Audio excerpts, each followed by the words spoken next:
I started writing when the first time I tried to get sober, January 2013.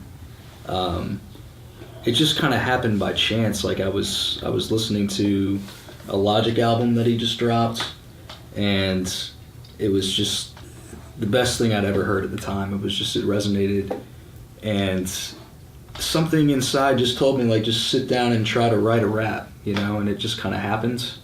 And it was like I just felt this rush that I hadn't felt, like it was like I felt like I found that thing, like as an artist, like you always feel like at a young age, like I always feel like I'm meant to do something, I don't know what that is yet, but I feel like there's something there, and I felt like I found it, and it became like a new, addiction. Really, it was like this is it right here. So I started just writing, and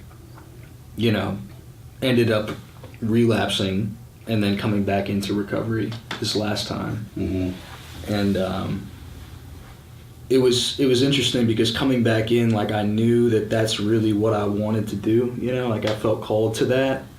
So it was almost like I had a sense like a reason to stay sober. Like I knew that this would never happen if I was getting high, ever, because I just never wanted to amount to anything, you know what I mean, when I was getting high. Like it wasn't going to work.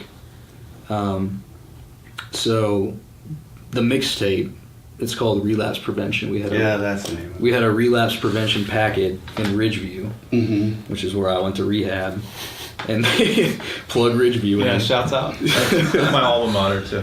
Yeah. So, when you're leaving Ridgeview, they're like, you got to do the relapse prevention packet so you don't relapse, You got to write down your plan. And so, the title of the mixtape was like, that was the plan, you know what I mean? Like those songs were written in my first year and a half of sobriety. It was like me making sense of like everything,